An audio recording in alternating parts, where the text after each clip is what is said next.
빌립보서 11번째 시간, 사도 바울의 의 3번째 시간입니다. 고등학교를 졸업하고 대학에 진학하여 한참 공부할 때였습니다. 제가 다니던 고등학교가 시골에 있는 실업계 고등학교, 상업학교였겠지만 상급학교에 꽤 많이 진학을 해서 당시 그 부근에서는 제일 좋은 대학이라고 했던 그 대학에 우리 동창생만 한 20명이 넘게 되었습니다. 그때 누군가 말하기를 우리 고등학교에 계시던 은사님이 여기 대전고등학교 선생님으로 와 계신데 이정홍 선생님이라는 분이신데 함께 좀 찾아가서 인사하면 어떻겠느냐고. 저는 그때 은행반이었고 다른 사람들은 진학반 출신들이었습니다. 그러자고. 그래서 주일날 그때 이제 저 안 믿을 때니까 7, 8명이 전화를 드리고 찾아갔던 기억이 납니다. 마침 명절 끝이어서 여러 얘기를 하시고 점심까지 얻어먹고 또 그리고 당시 로마의 휴일이라고 하는 영화가 참 난 같이 봤어요. 80생애에서 돌아가신 오드리 헵번이라고 하는 평생 소녀 얼굴을 가졌던 그 여배우가 주연이 됐던 그 영화인데 영국 출신으로 알고 있는 이 미모의 공주가 로마에 출장을 왔다가 수행을 몰래 따분한 공주생을 벗어나기 위해서 로마로 왔다가 길을 잃어버렸는데 마침 이 어려운 순간에 신사적인 신문기자 그레고리 팩이 그를 만나서 잘 안내하고 아무 탈 없이 새벽에 그를 다시 공주의 집으로 돌아가게 했다. 그런 이야기예요. 아무튼 은사님 댁에서 참 많이 오래 머물며 여러 가지 타파도 먹으며 밥은 기본이고요 여러 말씀 나눴는데 그렇게 좋아하시더라고요. 은사님이요. 저희들이 와서 같이 따분해 하지도 않고 그렇게 좋아하시더라고요. 저희들에게 이런 말씀 해주는 걸 기억납니다. 우리 때 대학 다닌 실존 철학이 유행했는데 그 실존 철학을 공부하고 연구한 사람들은 평생 연구한 사람들 지금 다 잘 됐어 그러더라고요. 마침 그때 제가 교양과정부 1학년 때라 철학을 공부했었는데 바로 이 실존 철학을 공부한 적이 있습니다. 그래서 제가 똑똑히 기억하면서 정말 그렇구나 하고 제가 마음에 탁 담아뒀던 기억이 납니다. 제가 실존 철학에 대해서는 여러분에게 한 2번 말씀드린 것 같은데 이런 이야기입니다.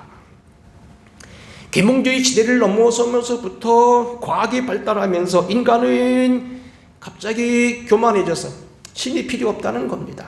인간은 계몽하고 교육하고 훈련받으면 하나님이 될 수 있고 행복하게 이 땅에 천국을 끌어내릴 수 있다.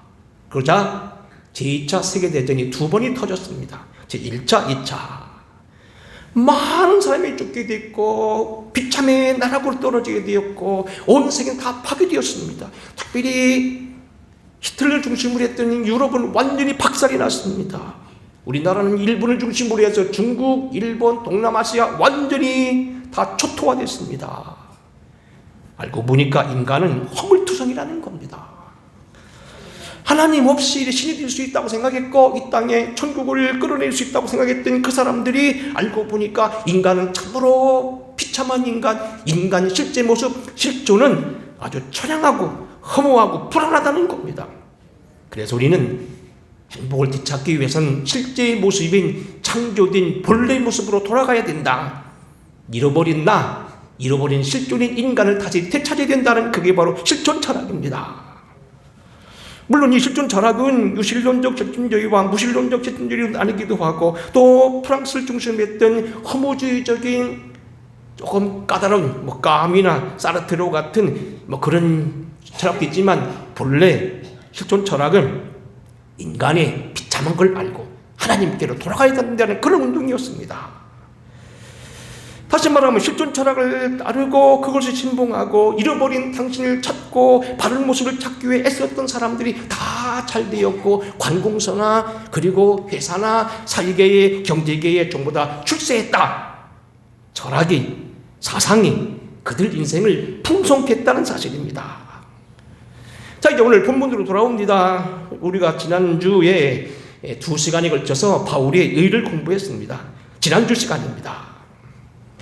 지난주 14일 주일에는 바울의 2번째 본격적인 의입니다. 바울에게는 육체적인 자랑을 많은 곳이 많이 있었지만 이 모든 것은 아무것도 아니고 오직 그의 의는 예수 그리스도였다는 겁니다. 그는 육체로 신뢰할 만한 것이 많아서 8일 만에 할례를 받고요. 이스라엘 족속이요, 베냐민 지파요, 히브리인 중에 히브리인이요, 율법으로는 바리새인이요, 열심으로는 교회를 박해하고 율법에 이르는 흠이 없는 사람이지만 이 모든 것은 당신이 하나님 앞에 의를 얻는 것은 아무것도 아니었다는 겁니다. 오히려 그 모든 것들은 해가 되었고 배설물처럼 버려야 되었고 오히려 깊은 신앙에 들어가기 위한 것은 방해가 됐다는 겁니다. 이것이 바로 저는 본격적인 의였습니다.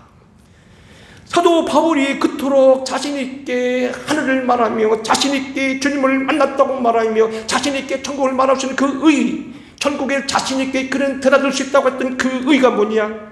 오직 예수였다는 겁니다. 육신이 아니었다는 겁니다. 바로 지난 시간에 바로 요점이었습니다.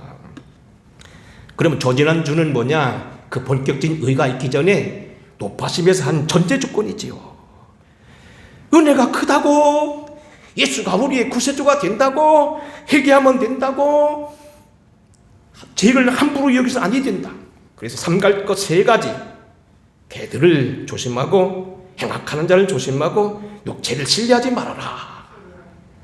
3장 3절입니다. 하나님의 성령으로 봉사하며 그리스도 예수로 자랑하고 육체를 신뢰하지 아니하는 우리가 곧 할례파다.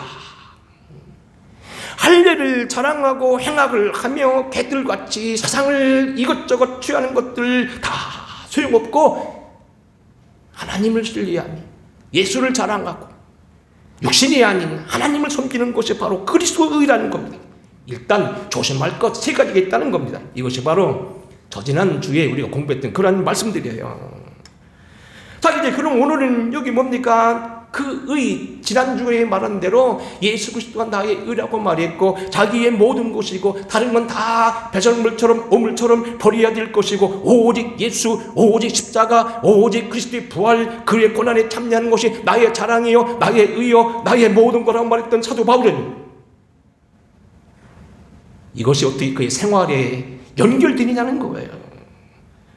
이미 여러분 서두에 말했다시피 철학자들도 실존주의라는 철학이 결국은 그들의 생활을 다시 새롭게 하고 풍성하게 하고 자기들을 각성하게 만들고 하나님께 돌아오게 만들고 잘되게 만들었다 한다면 예수 그리스도의 은은 그의 생활이 어떻게 작용하냐는 거예요. 오늘 의의 확대 문제, 의의 생활화의 문제입니다. 사도 바울이 얻었던 예수 그리스도가 그의 생애를 어떻게 영향을 줬냐는 겁니다. 바울이 주님을 의로 여겼고 그의 부활과 그의 고난과 그의 삶의 자기의 모든 것이 있다 한다면 그 생활은 어떻게 연결되었고 우리는 또한 그의 의, 우리 신앙을 어떻게 우리 생활에 연결해야 되느냐는 이야기입니다. 세 가지로 봅니다. 첫째는 사도 바울은 이의 의, 예수 그리스도 안에 의를 가진 사람으로서 이렇게 생활의 고백을 남깁니다. 11절입니다. 일단 본문 한번 읽어보겠습니다. 11절, 12절 여러분 같이 성경을 보겠습니다. 자, 시작. 어떻게 해서든지 죽은 자 가운데서 부활에 이르려 하노니 내가 이미 얻었다 함도 아니요 온전히 이루었다 함도 아니라 오직 내가 그리스도 예수께 잡힌 바된 그것을 잡으려고 달려가노라. 13절입니다. 형제들아 나는 아직 내가 잡은 줄로 여기지 아니하고 오직 즉 한 일 뒤에 있는 것을 잊어버리고 앞에 있는 걸 잡으려고 표대를 향하여 달려가노라. 여러분 첫 번째 사도 바울의 의는 어떻게 작용합니까? 자기가 이룬 것, 자기가 얻은 것, 자기가 그동안 달려왔던 걸 잊어버린다는 겁니다. 사도 바울이 의를 가지고 예수를 믿어가며 살아가면서 사도 역할을 감당하면서 이곳저곳에 복음도 전하고 성경도 쓰고 그들을 목회도 하고 그들의 축복도 하고 병자도 고치고 천국도 오르내리고 많은 걸 했지만 다 잊어버린다는 겁니다. 사도 바울이 우리에게 잊어버린다고 하는 것은 크게 두 가지일 겁니다. 첫째는 뭐냐면 과거에 가슴앓이 했던 것. 사도 바울도 여러분 우리가 알다시피 여러 가지 있다가 얘기합니다만 아닌 것이 몇 가지 있었습니다. 뭐 오늘 띄운다면 그런 12사도가 아니었습니다. 120문도나 70문도도 아니었습니다. 학자들은 얘기합니다. 사도 바울은 예수님을 본 적도 없다는 사람입니다. 큰 핸디캡입니다. 여러분, 신학적으로 사도를 하면 주님의 보냄을 받은 사람, 다시 말해 예수님을 만난 적 있는 사람인데 만난 적도 없는 예수가 예수를 복음을 전한다고 얘기하니 얼마나 그 큰 핸디캡이냐는 겁니다. 그래서 사도 바울은 그에 대한 상처를 많이 가지고 있었습니다. 많은 사람들이 너는 사도가 아니라, 심지어 당신에게 배웠던 고린도 교회나 때로는 다른 교회들도 그를 사도 바울을 의심했습니다. 그는 여기 가슴 아래 때로는 자기가 사도로서 삶아 살아오면서 인상적인 목회를 하면서 실수도 있다는 겁니다. 목사가 다 그런 부끄러움도 있습니다. 목사가 부끄러움이 있다니까 아이고 우리 목사님 뭐 이상한 짓 했는가? 그건 아니고요. 여러분 그렇게 너무 앞서 나가진 마시고요. 하나님 앞에 자랑할 것이 없다는 겁니다. 걸어왔던 생애 여러분 생각해 봅니다. 어릴 땐 제가 이렇게 생각해 봐요. 저 혼자 생각합니다. 내가 실업때 고등학교를 졸업하고 1년만 재수했더라면 지방대학교 허겁지겁 들어가지 않고 서울에 가서 버젓한 대학 들어갔을 텐데 그 생각도 해봐요. 여러분 우리가 살아가다 보면 지나온 과거에 때로는 부모님께나 형제들이나 친구들에게 때로는 교우들에게 때로는 우리 이웃들에게 지혜롭게 하지 못한 거 있을 수 있다는 겁니다. 그러나 이 많은 것들이 나를 얽으면서는 안 된다는 겁니다. 어제도 잠깐 미국에서 나온 영화를 잠깐 보는데 거기에 보면 그렇게 나와 있습니다. 그 주인공이 살아왔던 생애, 그가 살아왔던 고통스러운 삶들이 결국 그의 삶에 표출이 되어서 그가 악을 행하고 많은 갈등을 겪어가면서 고민하는 그런 장면이 많이 나오는 걸 봤습니다. 영화는 다 보지 않았습니다만 뻔한 얘기는 뭐냐면 그 사람이 그 많은 고통을 이기고 다시 모든 걸 이기고 승리했다는 삶이 아마 주제일 것입니다. 여러분 우리 생애에 때로는 살아가다 보면은 아팠던 과거, 모자랐던 부분, 골이 났던 부분, 구멍이 뚫어진 부분, 오해받는 부분, 나쁘끄러운 부분 있을 수 있다는 겁니다. 그것이 나를 그것조차 나를 매게 해서는 안 된다는 겁니다. 두 번째 차원은 뭐냐면 잊어버리는 것은 잘난 것입니다. 아무리 못난 사람이라 할지라도 아무리 뱀 없는 사람이라 할지라도 자랑할 것이 있습니다. 소위 말하자면 왕년입니다. 왕년에 내가 이러했고 왕년에 내가 이러했고 지금도 제가 우습긴 합니다만 그때 시골에 자랐습니다. 제 뒷집에 봉근이라고는 제 후배가 있었는데 그 외삼촌 하나가요 아주 기운이 셌어요. 소위 뭡니까 여러분 벼 있죠. 나락을 지게로 지고 갈 때 있었잖아요. 뭐 요즘에는 뭐 겨운기 뭐 요즘에 아예 뭐 콤바인을 다니면서 하지만 옛날에 다 볕단을 널어놨다가 아니면 베가지고 이렇게 지게꾼을 해가지고 등짐을 해가지고 쭉 지고 옵니다. 많을 때는 뭐 우리 농사도 뭐 한 20명씩 직구를 해가지고 마당에다 뿌리고 밭에다 뿌렸던 기억나요. 보통 제가 기억하면 15단 내지 20단 되는데 이 양반은요 42단씩 지고 다녔어요. 그걸 자랑하더라고요. 보통 사람은 12단 내지 많이 지면 22단 지면 이 사람은 47단까지 졌다. 밥을 9봉발 먹는데 한 그릇 모자 2그릇 먹는다. 자랑하고 있더라고요. 자랑할 것이 있습니다. 내 앞에 살아왔던 거에 보게 되면 우리가 잘한 것도 많이 있습니다. 근데 이것조차도 내게 오늘 여기 결코 나를 붙드는 것이 되어서는 안 된다는 겁니다. 사도 바울은 이미 알다시피 많은 성경을 썼습니다. 사도 바울은 교회를 많이 세웠습니다. 죄 능력이 나타났습니다. 이미 지난 시간 공부한 대로 그는 그에게 있던 앞치마나 그가 가졌던 손수건을 들여다가 놓고 아픈 사람이 얹으면 악귀가 뛰어나가고 그 자리에서 그가 나음을 받았다고 얘기합니다. 베드로처럼 그림자만 덮쳐도 귀신들이 물러났다고 얘기합니다. 잘난 사람입니다. 타의 추종을 부러워하는 예수 중심의 신학 사상 최고 신학자입니다. 그런데 다 보통은 아니라는 겁니다. 내가 걸어왔던 과거, 내가 아팠던 상처, 내게 불우했던 것이 나를 인격을 좌우하고 나의 미래를 좌우하게 해서는 안 된다는 겁니다. 예수가 나의 주인이 되어야 된다는 겁니다. 새로운 운명을 우리는 가해야 된다는 겁니다. 내가 잘한 것, 내가 잘난 것조차 교만이 되어서는 안 되고 이것 때문에 내가 더 나은 판단, 더 나은 앞길에 방해가 되게 해서는 안 된다는 겁니다. 이렇게 한번 좀 예를 들어보겠습니다. 한국 교회사의 신학자들 가운데 유명한 인물이 있는데 장로교회 동임단만 가장 유명한 분 하나가 이제 설교학 계통은 김재준 박사, 김정준 박사라고 있습니다. 이번 한국 뭐 교계에도 우리들 찬송가에도 보면 그분들 지금 찬송가도 들어와 있고 그런데 아주 유명한 장담성을 초월했던 유명한 설교학자고요. 그 책을 감리교에서 공부하고 저도 그분 책을 봤던 기억이 납니다. 그 중에 한국신학대학의 김정준 박사가 늘 하는 얘기가 있었다는 겁니다. 신학생들이 설교학을 마치고 학교를 졸업하기 전에 꼭 설교 실습을 하고 설교 대회를 하게 되는데 제일 조심할 사람은 1등한 사람이라는 겁니다. 나는 신학교 때 설교대 1등 했다고 평생 그 자랑을 가지고 기도하지 않고 성경 보지 않고 설교 잘했다고 생각만 하고 뻐기다가는 아무것도 아닌 사람이 된다는 겁니다. 제일 위험한 인물이 설교학 A학점 딴 사람 A+, 그리고 제일 위험한 사람이 설교 대회에서 1등한 사람이 제일 위험하다는 겁니다. 나는 모자라도 기도하고 하나님이 내게 능력 주셔야 된다고 나는 아무것도 아니라고 겸손하여 성령을 의지하고 말씀을 의지하고 기도하며 밤을 새워 기도하면서 주의 말씀을 얻는 사람이 나중에 성공하는 거지, 신학교 졸업할 때 1등한 사람이 결국 설교 1등하는 건 아니라는 겁니다.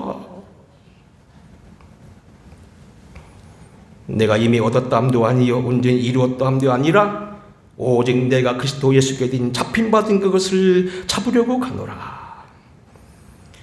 이미 드린 말씀대로 사도 바울은 육체적으로 신뢰하는 것이 많았습니다만 이건 모든 것들이 그에겐 자랑거리가 아니었다는 겁니다. 오히려 그 많은 것들이 오히려 자기에게는 방해거리가 될 수 있어 멀리 치워버려야 될 것이라는 겁니다. 지난주에 오거스틴이 말한 대로 참이룩이 말한 대로 자기가 배웠던 학문 지식조차도 하나님 앞에 사치며 때로는 하나님 앞에 방해거리가 될 수 있다고 과감하게 버릴 수 있어야 됐다는 겁니다. 아무것도 아니었다는 겁니다. 여러분, 지난 과거에 이미 예수를 믿어 30년, 40년 되신 분들 많이 계실 테고요. 직분도 권사 이상 상당한 수준에 계신 분들이요. 너무 옛날 과거에 붙들려 매이거나 그걸 자랑하지 마시길 주님은 축원합니다. 버리셔야 됩니다. 사도 바울이 바로 그랬습니다. 내가 있는 것 다 버렸다는 겁니다. 예수께서 이르시되 손에 쟁기를 잡고 뒤를 돌아보는 자는 하나님 나라에 합당치 아니하니라. 잘 가란 나무꾼을 자꾸 뒤돌아보면 쟁기 가는 사람의 보습을 부러뜨리고 곁길로 간다게 된다는 겁니다. 쟁기 잡은 사람은 오직 잘했든 못했든 앞만 보고 가야 된다는 겁니다. 뒤는 잃어버리는 얘기입니다.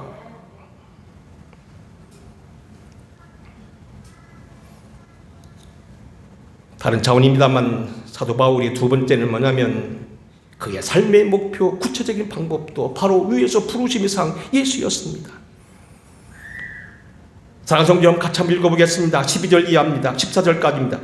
12절 시작. 내가 이미 얻었다 함도 아니요 온전히 이루었다 함도 아니라 오직 내가 그리스도 예수께 잡힌받은 그것을 잡으려고 달려가노라. 형제들아, 나는 아직 내가 잡은 줄로 여기지 아니하고 오직 한 일적 뒤에 있는 것은 잊어버리고 앞에 있는 걸 잡으려고 표대를 향하여 그리스도 예수 안에서 하나님이 위에서 부르신 부름의 상을 위하여 달려가노라. 이미 조금 전에 말씀드린 건 뭐냐면 마치 큰 배가 앞으로 나가기 위해서는 닷줄을 꺼내야 되고 과거를 잊어버려야 되는 것처럼 이제는 앞을 향해 달려가는데 앞에 목적이 뭐냐? 예수 그리스도라는 겁니다. 사도 바울의 의는 뭐냐면 그의 의가 예수였는데 예수가 그의 목표였다는 겁니다. 지금도 말씀하신 상, 부름의 상, 위에서 우리를 부르신 예수 그리스도가 그의 표대였다는 겁니다. 그 상을 위해 달려간다는 겁니다. 뒤에 있는 건 잊어버리고 앞을 향해 달려간다는 얘기입니다. 같은 차원의 얘기지만 오늘 여러분 다른 차원에서 한번 생각해 보시기 바랍니다. 어려운 설교를 하나 하겠습니다. 여러분 혹시 이런 말씀 들어보셨나 모르겠습니다. 제가 한 번, 두 번 지나가면서 얘기한 것 같은데 여러분 얼마나 기억하시나 모르겠습니다. 사도 바울은 25시를 산 사람이다. 사도 바울이 25시.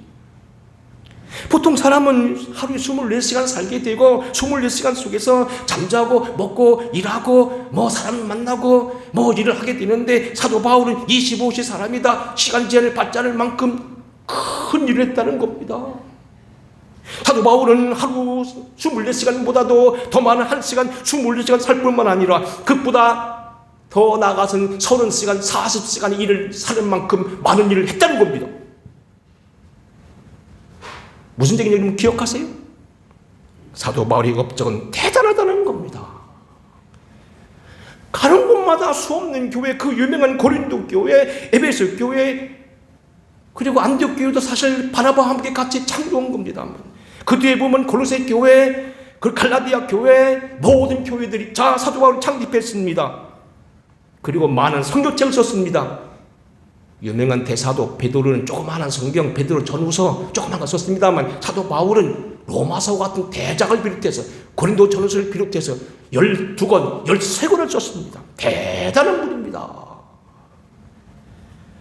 거듭 말씀합니다만 학자들은 말합니다. 과연 사도 바울 없이 기독교가 가능했겠느냐? 사도 바울 없이 오늘 세계적인 종교로 기독교가 오늘 우리에게 소개될 수 있겠느냐? 사도 바울 없이 예수 중심의 신학, 십자가의 신학이 바로 섰겠느냐? 유명한 분입니다.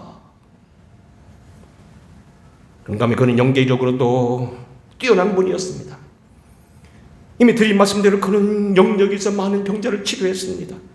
그는 기도하여 때로는 하늘에 올라가서 3층짜리를 보고 내려왔다고 말하고 가 이르지 못한 하늘 세계를 경험했다고 말합니다. 오늘 여러분 가운데 깊이 기도하는 사람들에게 영계의 거장으로 선두주자로서 우리에게 본이 되는 분입니다. 대단한 분입니다. 그 이유가 뭐냐는 겁니다. 사도 바울이 살았던 그 시대는 환경적으로, 조건적으로 너무 열악했습니다. 여러분 보세요. 교통수단이 제대로 되어 있습니까? 여러분 컴퓨터가 있습니까? 아니면 통신수단이 있습니까? 전화가 있습니까? 핸드폰이 있습니까? 사진기가 있습니까? 안경이 제대로 있겠습니까? 만년필이 있습니까? 볼펜이 있습니까? 양피지다가 그것도 극구 쓰고 있어야 되고요. 걸어다녀야 되고요. 한껏 하면 말이나 당나귀 타고 다녀야 되고요. 그런 시대에 그들은 창고다 쌓아놓을 만한 양피지를 써야 되는 그런 어려운 시대에 요즘 컴퓨터가 얼마나 대단합니까? 컴퓨터에 보면 설교가 저도 몇천 개 들어있습니다. 제가 한 설교 다 모아놨습니다. 언제 끌어들일 수 있습니다. 오늘 설교 중에서는 말한 것도 하시는데 다음 내일 필요하면 그걸 거기다 입력해서 그냥 찾아낼 수 있습니다. 사도 바울은 그런 거 없었습니다. 근데 어떻게 그렇게 했냐는 겁니다. 더구나 사도 바울은 영적으로 볼 때에 가만히 분석해보면 신약자리 분석하면 이단자가 될 가능성이 많았다는 겁니다. 주변에 친구가 없었습니다. 사도 바울조차도 사도 바울을 경계했습니다. 만사는 저 사람들이 다시 언젠가 우리를 감옥으로 데려갈 수 있는 사람이라고 무심하고 있었습니다. 이단자가 될 가능성이 많았습니다. 놀랍게도 사도 바울은 아닌 게 몇 가지가 있었습니다. 이미 서두에 말씀드렸습니다. 12사도가 아니었습니다. 그 흔한 70문도나 120문도도 아니었습니다. 생전에 예수를 본 사람은 본 적도 없습니다. 아니 예수를 본 적도 없이 예수를 능가하는 사도들 앞에 선다는 게 얼마나 어려운 일이고 저들이 얼마나 사도 바울을 무시했겠냐는 얘기입니다.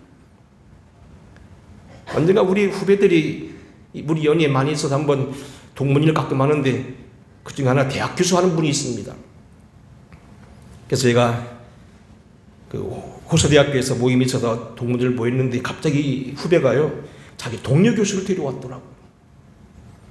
이 사람이 막 최근에 유학하고 돌아와서 독일에 공부하고 왔다는데 이 사람이 자기 논문 발표하는데 이런 내용이 있어요. 사도 바울이었어요. 사도 바울이요. 사도행 자기 읽다 보면은요 오래 안 있었다는 거예요. 막 지나갔다는 거예요. 어떻게 보면 참 막 팍팍팍팍 지나갈 정도 지나갔다는 거예요. 왜 그랬냐는 겁니다. 사도 바울 속에 분노가 있었다는 겁니다.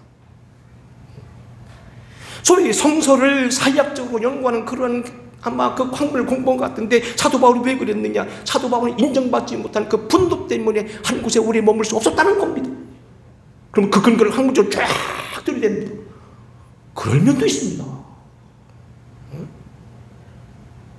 예수님의 복음이 시급하는 것도 이유가 있지만 사도 바울은 가는 곳마다 의심을 받고요. 가는 곳마다 사도가 아니라고 했고요. 심지어 고린도 교인들조차도요. 분파를 형성해 사도 바울을 무시했어요. 얼마나 속이 상했냐는 겁니다. 사도 바울은 분노 속에서 막 지나갔다는 겁니다. 그 말이 진실인지는 모르겠습니다만 우리는 한번 좀 생각해 봐야 됩니다. 아닌 것. 그러니까 사도 바울은 가정 배경을 가지거나 기도의 배경을 가진 사람도 아닙니다. 소위 말하는 어떤 감동회처럼 잘난 장모님도 없습니다. 기도하는 장모가 아니었다는 겁니다. 경제적인 뒷받침도 없다는 얘기입니다. 선교 후원기관도 안 이뤘다는 겁니다. 성경에 힘이 공부해 보면 그런 심한 질병을 가지고 있었습니다. 사탄의 사자라고 했던 그런 병이 보통 병은 아니었을 거라는 겁니다. 인격조사도 별난 분이었습니다. 누누이 얘기했습니다. 사도행전 15장 34절인가에 거기 보면 유난히 큰 싸움을 하게 되는 그런 굉장히 열띤 사람이옵니다. 외모적으로도 별 볼일 없었다는 겁니다. 기록에 의하면 그의 신앙을 본받아서 전적으로 사도를 따르는 어떤 사람들이 그의 부모도 이렇게 말렸다는 겁니다. 옛날 교회사에 보면 이런 일들이 있습니다. 아니, 매부리코 대머리에 안정다리에 눈병을 비롯한 기현병을 앓고 있는 바울이 누구기에 그를 따르는 거냐? 많은 젊은이들이, 많은 사람들이 갑자기 사도 바울을 따르고 예수 믿는 사람들이 사도 바울을 따라가는 모습을 보고 그의 부모들이 눈물을 흘리면서 막으면서 하는 얘기가 뭐냐면 왜 그 안정다리, 대머리, 매부리코, 눈병 앓은 사람, 기현병을 앓는 그 못난 놈을 따라가냐? 그게 여기였다는 겁니다. 목사도 그렇잖아요. 말도 잘하고요, 이목구비도 훤출하고요, 옷도 잘 입고 오면 금상첨화지요. 여러분 목사가 이렇게 생겨가지고 머리 삐뚤어지고 다니면 좋겠어요? 이러면 차방에 지방에 가서 우리 목사님 말에 멋있게 생겼다고 자랑하고 싶지 말이에요. 매부리 코 어떻게 생긴지 모르겠습니다만 안정다리 뭐 대머리 훅떡 뻗어지고 대머리 요즘은 공부 많이 한 사람이 대명사님 옛날에는 그게 별로 안 좋았던 매. 대머리도 잘난 대머리가 있고 못난 대머리가 있던 매. 저도 요즘 대머리 됩니다. 별거 없었다는 겁니다. 그럼에도 불구하고 왜 그렇게 큰 일을 했냐는 겁니다. 신학적인 증거를 드리겠습니다. 우리나라의 그 유명한 초기 신학자 가운데서 연세대 신과대학을 지냈던 김하태 박사라는 분이 계십니다. 이미 지금 고인이 되셨습니다만 유명한 책 가운데 철학적 이해와 종교적 진리라는 책이 있습니다. 번역서입니다. 미국 하버드 대학의 에릭 프랭크라는 사람이 1928년도 오래된 자기의 보교에서 강의했던 것을 책으로 낸 건데 그만큼 이 책은 유명한 책입니다. 감정신학대학 들어가자마자 박봉배 학장님이 이 책을 읽히면서 리포트 써내라고 하더라고요. 유명한 책입니다. 그 책 가운데 보면 유명한 단원이 거기 하나 나옵니다. 바울 본문입니다. 사도 바울의 25시 본문이라는 겁니다. 사도 바울이 그 어려운 선교 환경, 열악한 그러한 성경 문화적인 환경, 정보 통신의 어려움, 그리고 신병, 안과 밖으로 인정받지 못하는 고통, 많은 여러 가지 어려움 속에 있음에도 불구하고 그가 그렇게 한 이유는 뭐냐? 본문이라는 겁니다. 형제들아, 나는 아직 내가 잡은 줄로 여기지 아니하고 오직 한 일 뒤에 있는 건 잊어버리고 앞을 있는 걸 잡으러 갔대. 둯대를 향하여 그리스도 예수 안에서 위에서 부르신 하나님의 상을 위하여 달려가노라. 여러분도 지나왔던 과거들 다 잊어버리기도 하시지만 앞을 향하여 달려가실 때 주님을 향하여 달려가기를 주님은 축원합니다. 이렇게 생각하면 좋을 거예요. 언젠가 이렇게 살다 보면요, 갑자기 마음에 섭섭한 게 생기게 돼요. 막 내가 의심을 받고 있다. 아니면 내가 속이 상하다. 까짓 거네. 나 안 해. 나 뭐 적당히 말고 적당히 할 거야. 아니라는 겁니다. 주님을 향해 다시 일어나야 된다는 겁니다. 사람이 알아주든 말든 시대가 알아주건 말건 무엇이 되더라도 모욕을 하든 말건 내 할 일 주님 바라보고 주님을 향해 달려간다는 겁니다. 여러분도 그렇게 사실 주님을 축원합니다. 어떤 분이 있어요. 언젠가 한번요, 제 장로님이 심각하게 저한테 도전을 하더라고요. 전에 있던 교회에서. 왜 그러냐 했더니 당신이 예배를 마치고 나가는데 자격 악수를 하는데 원로 장로님이 지나가실 때, 그래서 내가 얼른 손을 빼고 그 장로님 인사했대. 원로는 장로고 나는 아니냐는 거예요. 와, 내가 놀래가지고요. 이 기수형 악수도 오래 해야지요. 이 수금수금 하면 오해받는다니까요. 여러분 혹시 목사에 대해 서운한 게 있더라도요, 아이고 나는 그냥 눈빛만 하고 지나가고 아무개 권사를 어떻게 지냈냐고 나는 그냥 할 것만 했다고 오해하지 마시기 바랍니다. 그 주간에 그분에게는 어려움이 있어서 내가 위로해야 줄 필요가 있어서 그런 거예요. 여하튼 문제는 뭐냐면 어떠한 일이 있든지 여러분 담대하시길 바라고 주님 바라보기를 주의 이름 축원합니다. 한 가지 더 있습니다. 15절입니다. 짧게 설명합니다. 15절 16절. 자, 시작. 그러므로 누구든지 우리 온전히 이룬 자들은 이렇게 생각할지니 만일 어떤 일이 너희가 달리 생각하면 하나님이 이것도 너에게 나타내시리라. 오직 우리가 어디까지 이르렀든지 그대로 행할 것이니라. 이건 이런 얘기입니다. 와, 맨날 교단에서 어린아이만 생각했던 어느 날 내가 은퇴를 6년 남겨놓고 지금 코너에 왔다? 어떻게 인사 문제를 잘하다 보니까 교회가 작은 교회 왔다? 어떻게 살다 보니까 내가 여자로 태어났다? 내가 미국에서 태어났더라면 좋았을 건데 한국에 태어났다? 어떻게 하다 보니까 내가 병이 걸렸다? 문제 삼지 말라는 겁니다. 내가 어디에 왔든지 내가 살아보니 잘못 살았네, 단추가 잘못 꼈네, 엉망이 됐네, 난 틀렸어 하지 말라는 겁니다. 있는 모습 거기서 다시 시작하라는 겁니다. 살다 보니까 잘못 살았어요. 아까 말했는데 단추가 잘못 껴졌어요. 엉클어졌어요. 어떡하 보니 나는 혼자가 됐어요. 친구들도 다 떨어졌어요. 돈도 다 잃어버렸어요. 가난뱅이가 됐어요. 아니라는 겁니다. 교통사고가 났어요. 몸이 망가졌어요. 아니라는 겁니다. 거기서부터 출발하라는 겁니다. 너희가 어디까지 이르렀든지 그대로 행할 것이니라. 주님 우리를 너무 잘 아시기에 있는 곳에서 최선을 다하라는 겁니다. 미국 유명한 선교사 스탠리 존슨은 75세에 인도의 범어를 공부하고 그 어려웠던 인도를 공부했습니다. 성경의 여호수아 칼렙은 84세에 젊은이도 두려워하는 여호와 산지를 찾아가서 그 땅을 이스라엘에 돌리게 했습니다. 모세는 120세가 되어도 눈이 흐리지 아니하고 기운이 쇠하지 아니하고 다시 허리를 쇠하지 아니하고 주 앞에 충성했습니다. 어디까지 있든지 그대로 해야 될 것입니다. 말씀을 정리하겠습니다. 예수 그리스도의 의, 사도 바울의 의, 예수에게 얻은 것인데 그 의는 이론상으로 그치지 않았습니다.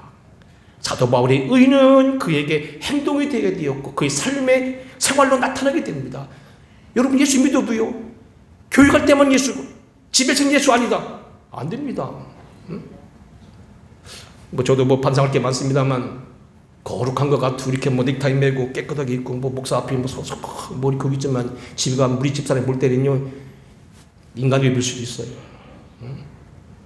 어떻게 보면 그 목사님 설교 강단에서만 오래 계셔 할 수도 있어요. 왜? 인간은 다를 수 있어요. 하지만 분명한 건 뭡니까? 거기서 그쳐서 안 된다는 겁니다. 생활이 돼야 된다는 겁니다. 사도 바울의 의는 거기서 그친 것이 아니고 그의 삶과 연결됩니다. 어떻게 연결됩니까? 잊어버렸습니다. 좋은 거 나쁜 거 다 잊어버리고 다시 앞을 향해 달려갑니다. 목표가 되었습니다. 그리고 어디까지 이르렀든지 최선을 향하여 다시 시작하는 사람입니다. 왕전이 아닙니다. 지금입니다. 영어로 Now when here란 말씀인데 여기 지금입니다. 아침 새벽에 말씀드려서 오늘 어쩌면 시간이 없을 것 같았는데 요 얘기만 하고 끝나겠습니다. 사무엘하 23장 2절로 4절 말씀입니다. 다윗의 이야기입니다. 다윗은 썩어도 준치라고요. 생애 보게 되면 좋은 일이 많았다가 그만 사무엘하 11장에 가서 꺾어집니다. 소위 밧세바 사건입니다. 우리는 그래서 이 밧세바 사건을 설교하기도 싫어하고요, 생각하기도 싫고요. 사도 바울은 그들이 용서를 받았지만 완전히 망가집니다. 왕자의 난이 일어나지요. 딸이 겁탈을 당하지요. 압살롬의 난이 나타납니다. 그리고 그의 생활을 완전히 망가지고 매를 맞습니다. 그럼에도 불구하고 마지막 말 그는 이렇게 말합니다. 그는 돋는 해의 빛 같고 아침빛 같고 구름 없는 아침 같고 비 내린 후에 광선으로 땅에서 음이 돋는 새풀 같으니라. 하나님이 내게 다시 은혜를 주시고 나를 회복해 하셔서 어제는 어둡게 떨어졌지만 다시 솟는 해, 만물을 밝히고 다시 떠오르는 해와 같이 나는 동행할 것이다. 그리고 비 내린 후에 광선으로 땅에서 우미돈 새풀가 될 것이다. 지난주 며칠 전만 해도 그렇게 추워서 다 달라붙고 다 앙상한 가지들이 꽃을 피우고 잎이 내고 새로운 물력이 창기를 바라고 4월 초가 되면 어김없이 진달래가 피고 산수유가 피고 개나리가 피고 여러분 다시 매화가 필 터인데 다시 회복의 하나님이라는 사실입니다.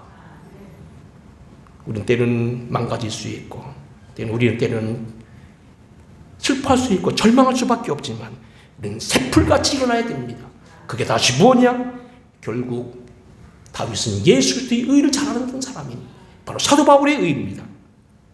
사도 바울이 지나갔던 과거, 잘했던 건 못했던 것 상처 다 잊어버리고 위에서 부르심의 상을 위하여 사람 보지 않고 달려갔던 것처럼 그리고 어디까지 이뤘던지 감옥에서도 했다는 겁니다. 성경 줬잖아요. 감옥에서도 했습니다. 기도했잖아요. 감옥에서도 했습니다. 디모데 가르쳤잖아요. 감옥에서 전도했습니다. 로마의 황실에 예수 믿게 했습니다.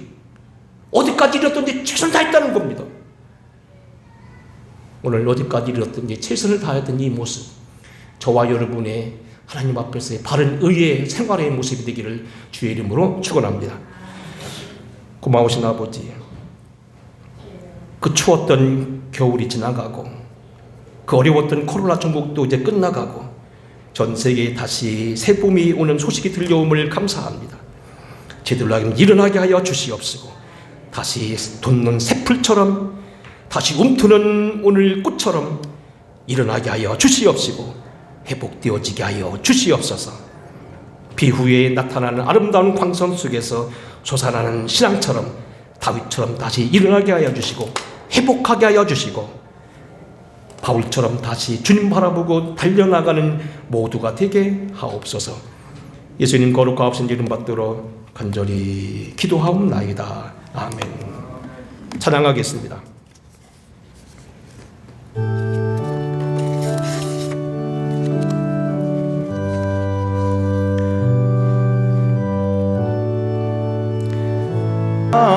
못할 은혜로 채우시며 늘 성령에 감아주사